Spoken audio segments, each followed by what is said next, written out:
and the rundown of the current cast members on the show. So it won't be a episode by episode count. It'll be an overall episode, for the season, So I'll start with Angel Brinks. I'm glad that she is back on the show. She's bringing more of the actual lifestyle of a basketball wife, even though she isn't a basketball wife, but she was prior to. But you know what? Let's talk about this. Basketball wives. The only basketball wife we even have on the show right now is Jackie Marie Christie and Brandy and Jason. If we want to, well, we ain't gonna talk about that. But anyway, I don't know where the wives at, but it's something. Okay, but let's get back to Angel Brinks. I'm glad that she's back on the show. She's bringing more of the lifestyle, the aspect of the clothing, her being a designer. One thing about Angel Brinks, she's always going to have an endeavor. She's always going to be working on her business, and she's probably one of the hardest working women out there as far as doing the clothing thing, because she stays focused. She handles her business, and I've actually followed a lot of her shows. So kudos to Angel. Even though I don't like Rockstar, we don't like Rockstar over here, okay? He's a clown. I'm glad that I can't even say I'm glad that she's with him, let's be honest. But she's somebody. She's with somebody, Hopefully she finds someone better, because he's not the type of person to actually want to focus on a relationship with. He's not the serious type. We already know from him being on Love and Hip Hop Hollywood and K. Michelle having to put him in his place. He's very disrespectful to women. But moving on, Brooke Bailey, she's back on the show. I always used to like her on the show.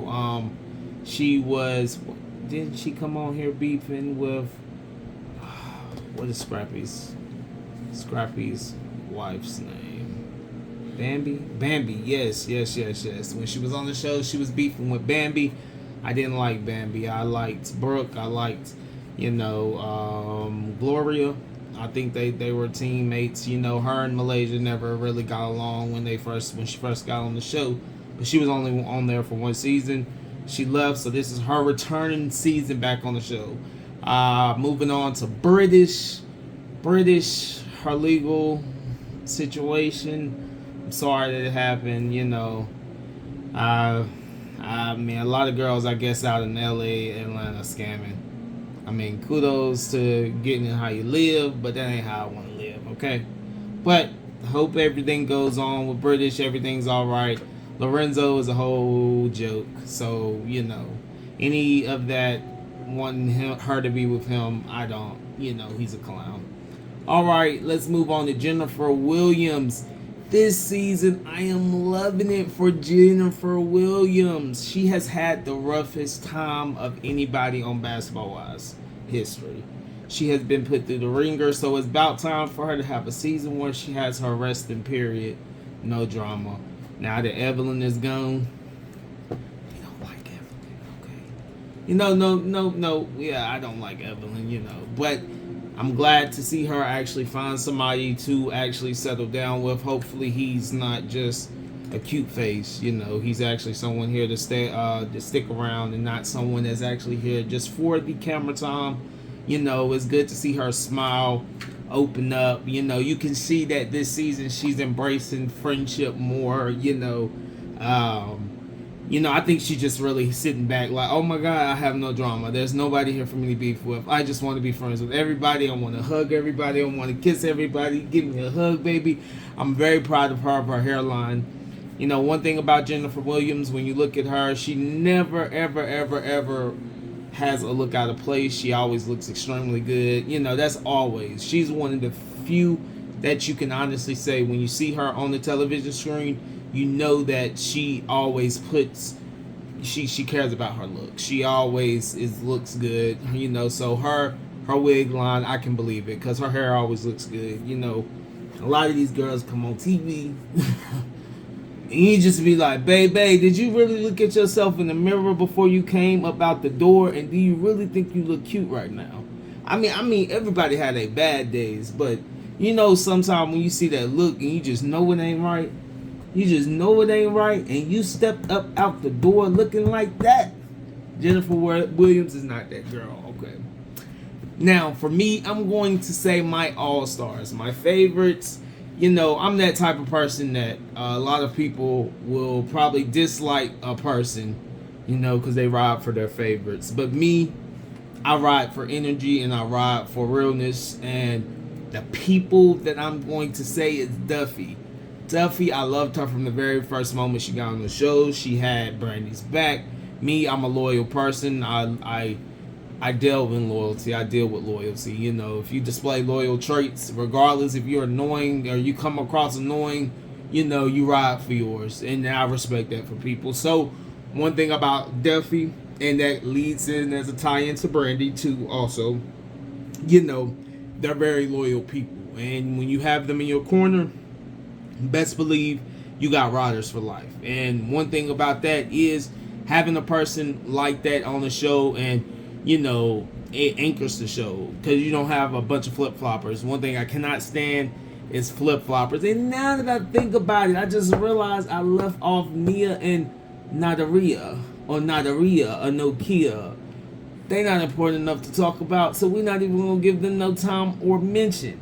But I'm here for Duffy. I'm here for Brandy. You know, I love them. Okay, now, the all-star of the all-stars of the all-stars. We cannot mention Basketball Wives without talking about Jackie Marie Christie. Are you playing with me? I just knocked something down.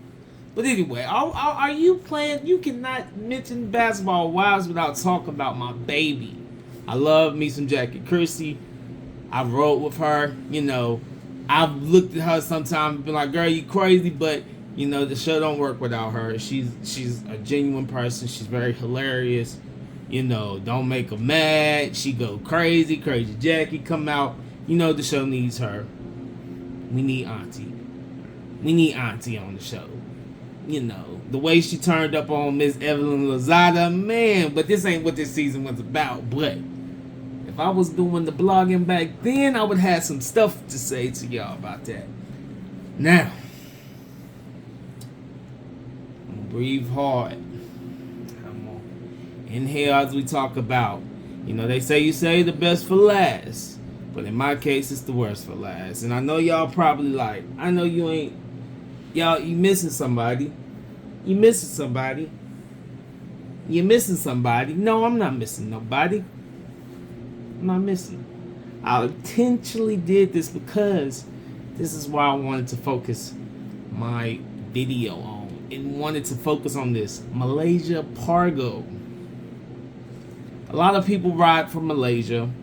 A lot of people ride from Malaysia. You know, I mean, I can't blame anybody for, you know, riding for people that they do, you know, because they've been followed them on TV. But one thing that disappoints me about Malaysia, I've always loved her. I've always been a really big supporter of her. But last season or the season before last, when she turned on Jackie, it kind of made me look at it a little sideways.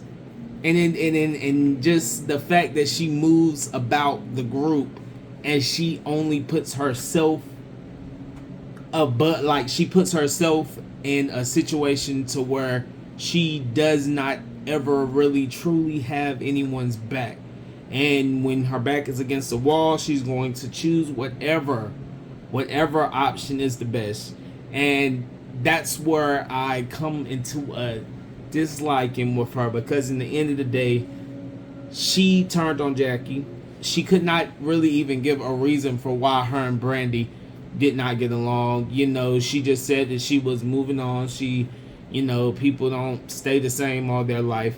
And the one thing about it is, regardless of the situation, regardless of when Malaysia found out about her Brandy's dad, the fact that she knew Malaysia for 15 years plus makes it very hard to just look at her and be like, okay, you didn't hear about this, or when you did find out and you don't reach out. That leaves a sour taste in my mouth. And one thing I don't respect, I see a lot of people was on Twitter saying basically, well, when I don't fool with somebody, I don't fool with somebody. I ain't gotta reach out when somebody that they love dies. one thing about me, I don't care if I don't speak to, I mean, if I was ever close with somebody and I ever considered them a brother or sister, nothing that we ever go through will ever make me or hinder me from reaching out, or even if I'm approached to the situation, and just because I'm caught off guard by the situation, I'm going to shun off the fact that, that person that I know that was your father, that we spent time together, that loved me and loved us together, and not really feel or apologize or be sincere that I do mean that. And I mean, I apologize for your condolences. I know we weren't speaking. I mean, it can't. I mean, it's just lost to me that a person that you've known that long, and a month has went by, and you're telling me in that month you never knew anything. Zell never told you. Jackie never told you. None of y'all's old friends ever told you. And that's what kills me about Malaysia, because she does like to play the game of, oh, I didn't know this. But in a month, you did not run across nobody who knew that her father had passed, that you should have reached out. That's what disappoints me about her. It disappoints me the fact that Jackie had her back so many times, and she turned her back on her. She's had a lot of problems with the girls. Jennifer, the text messages and what you said about what Shawnee's something about Shawnee. I can't remember what happened, but those text messages with Tammy, she just is always put in a position where she ends up she's very combative, or she ends up getting into disagreements with certain people. And when you start seeing that common denominator, you start realizing that it's not everybody else, it's that person, But like I said, I think right now we're at, what episode is actually on? I think it's where Jackie just came out. She says, come here. Her and Brooke gets into it. She flips the table. One thing I got to say about the whole current situation with Brandy not wanting to go see the witch doctors, with everybody turning on her and getting upset about certain things. I understand. You full glam. You come to the middle of a desert where you talking about something. For one, it's COVID yetta out here in these streets. It's COVID yetta, okay? And you're telling me the place where I'm about to lay my head, there's been an orgy in the desert, and I got little white substances. If I put it in the black light on top of me, you think I'm gonna lay my head there? Nope, I sure ain't. That's the last thing you could tell me. I know Jackie a little freak, a little nasty little freak, liking that orgy stuff, but ain't nothing nice about that. And look at these women in full glam, because one thing the desert is really hot, but the desert is also really cold. You got these girls, you don't know what they done packed. They already got their makeup laid. They got their hair in. They looking cute. And you want them to sleep in the day. Oh, no, Jackie. Oh, no, baby. I love you so much, but you going to have to catch me a cab and find me a 4 to the 5-star. Okay, hotel to stay in and lay my head in? Because guess what? I'm not about to lay on that cum spot. Oh, am I supposed to say that?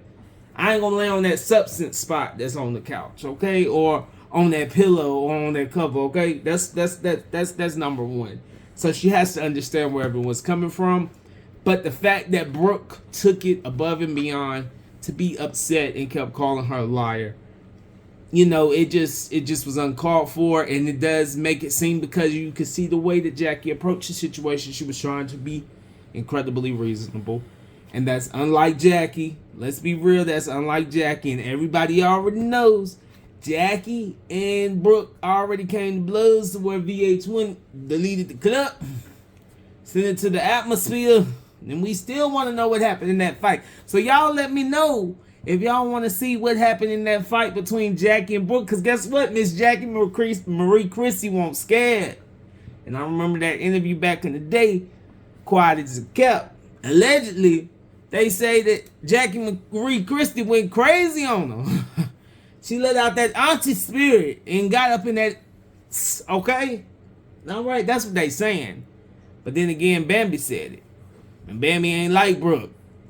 So we're going to give it the benefit of the doubt and just say what it is, and we don't know. But guess what? I would like to see that footage. VH1. So everybody tag VH1 and tell them release the footage. We want to see what happened. We want to see who fought, and we want to see what happened, okay? All right. So that's me closing out my video. I might do a season finale recap and a reunion recap. So y'all make sure to stay tuned. So if you like the video, make sure y'all like, comment, and subscribe. Share the video, and make sure you always check in for my daily posts. All right, love you.